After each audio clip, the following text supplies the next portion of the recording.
All right, so the inspection process, first thing I'm gonna do is I'm gonna start a company cam for the homeowner. First picture is just gonna be a front visual of the house. Ideally, we wanna try to get the house number in there. That's always helpful. And then we're gonna move to the left. We're gonna take pictures of the front, the left-hand side.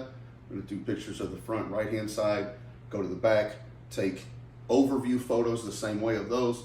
And then I'm gonna start the process of moving around the house, checking the siding. As I'm checking the siding, I'm going to measure it.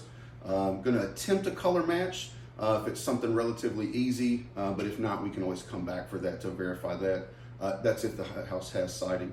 We're gonna start by checking all downspouts. We're gonna chalk those up, see if we've got any kind of hail damage there, as well as checking the window trims. If they've got metal window trim around them, chalking those up to see if we have those. Taking pictures as we go around, specifically documenting like the AC unit, shrubbery, landscaping, things like that. We want to have a good picture of what we're seeing there as we go around the house.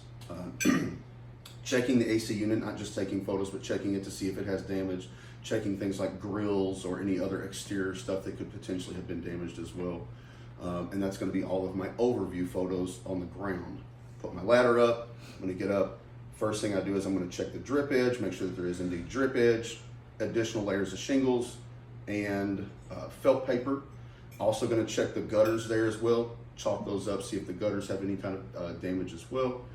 Once I pop up on the roof, we're going to take overview photos before we mark any kind of damage that may be present there. We're going to have overviews of the front, the back, any other additional slopes that may be present as well.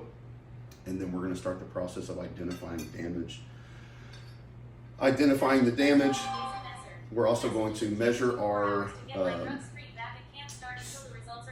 pipes. We want to have a tape measure on all of our pipes to make sure that we have proper measurements on those. Measuring chimneys, especially ones that might require a cricket.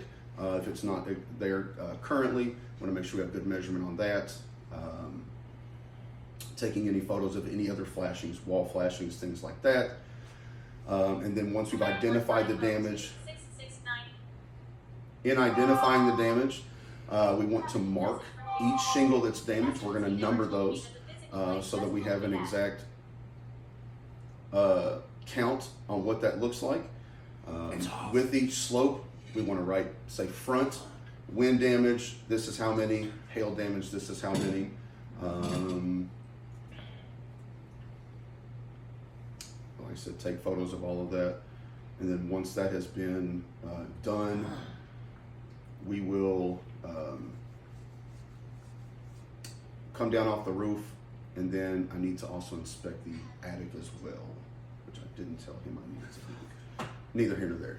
So then we also need to inspect the attic, also inspect any other additional things, whether it be a small shed, a garage, whatever the case may be. Complete that same process.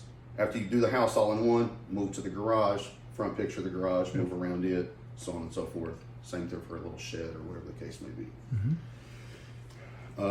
Typically, before I leave the roof, they've already received their company cam so that they can start looking over some of those photos while I hop down off the roof.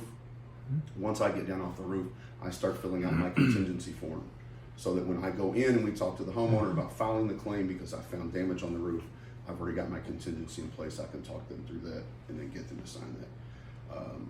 And then that's also gives me the opportunity to be able to get in their attic and see what's going on there. Okay.